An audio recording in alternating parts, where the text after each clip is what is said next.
बिस्मिल्लाहिर्रहमानिर्रहीम अल्लाहुम्मा सल्ली अला मुहम्मदिन कमा तुहिब्बु व तर्दल्लाहु। अस्सलाम वालेकुम। आज बहुत ही मीठे की ज़बरदस्त रेसिपी शेयर करने लगी हूँ आपसे। बहुत ही कमाल की है। मेजरमेंट इसकी करेंगे हम कप के साथ। ये मैदा है, फिर इसको हम छान लेंगे। ये दरअसल मेरी अम्मी की रेसिपी है और मैं इसको ज़िंदगी में पहली बार बनाने लगी हूँ। मैंने कहा चलो आपके साथ भी शेयर करती हूँ, देखते हैं कैसी बनती है। और इसकी रेसिपी मैंने अपनी खाला माँ से ली है, क्योंकि मेरी मम्मा अब इस दुनिया में नहीं है। तो अल्लाह पाक उनको जन्नत में आला मकाम अता करे, अल्लाह पाक उनकी मग़फ़िरत करे। खाला माँ ने जैसे बताया है अब मैं उसी तरीके से बनाऊँगी और आपके साथ शेयर करूँगी। ये टोटल 6 कप मैदा है मेरे पास। थोड़ा सा 2 चुटकी के बराबर डालेंगे ज़ीरा, सफ़ेद ज़ीरा। ये 1 चुटकी के बराबर डालेंगे नमक। तो ये है जी 1 कप घी, ये डालेंगे इसमें। तो जी मैं 2 कप डाल दूँगी।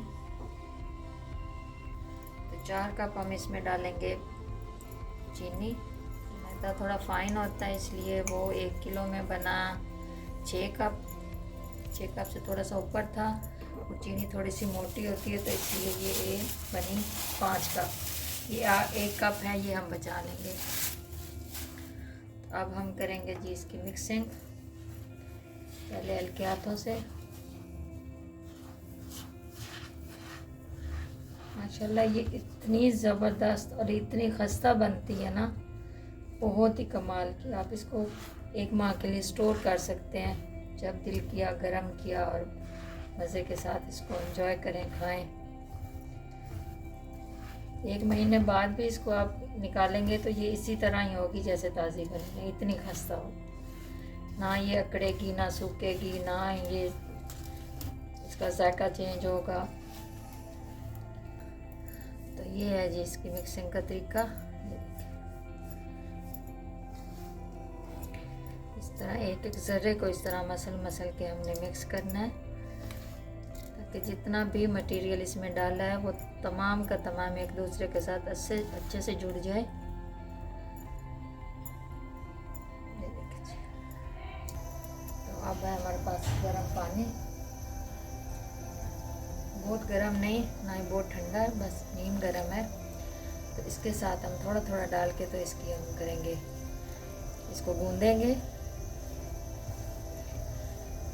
एक सॉफ्ट सी डो इसकी बनाएंगे।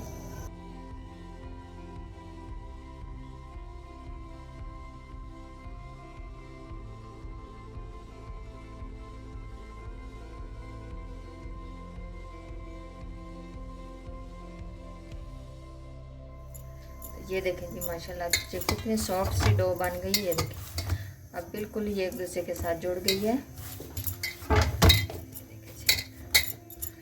बहुत ही ज़बरदस्त सी ये बन गई है। तो अब हम इसके बनाएंगे छोटे छोटे पेड़े, इतना सा लेंगे।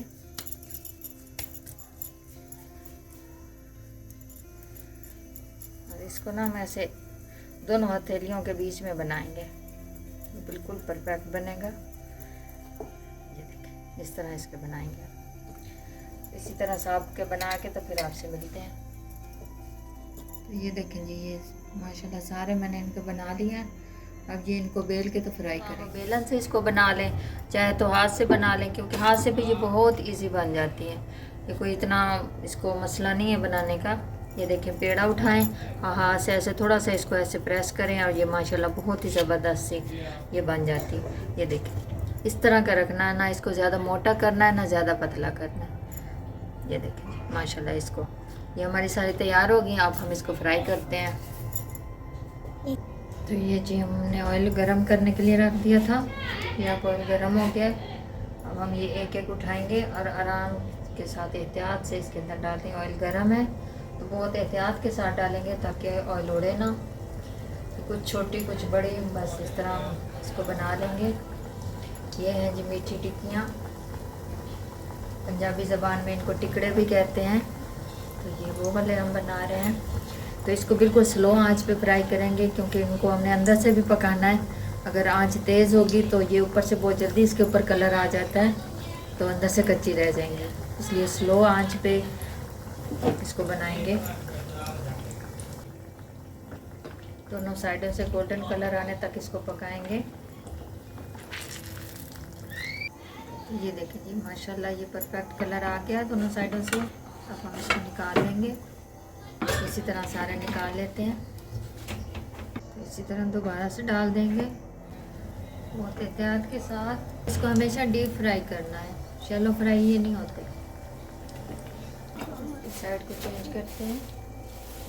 माशाल्लाह बहुत अच्छे से कलर आ गया एक साइड से। लेकिन माशाल्लाह ये बहुत ही ज़बरदस्त मीठे की ये रेसिपी है, ज़रूर ट्राई कीजिएगा। और ये मेरी खाला माँ ने जिस तरीके से मुझे बताया है, आज मैंने ज़िंदगी में पहली बार ये बनाया और माशाल्लाह ये बहुत ही परफेक्ट बनी है। और यकीन जानिए कि आप भी अगर इसी तरह इसी रेसिपी को फॉलो करते हुए बनाएंगे तो पहली बार में ही परफेक्ट बनेगी। तो इसको निकाल लेते हैं। माशाल्लाह ये ज़बरदस्त सी आसान सी रेसिपी आपके साथ मुकम्मल शेयर की है। इंशाल्लाह आपको पसंद आएगी। वीडियो पसंद आए तो लाइक और शेयर कर दिया करें। आपका बहुत शुक्रिया। अल्लाह हाफिज़।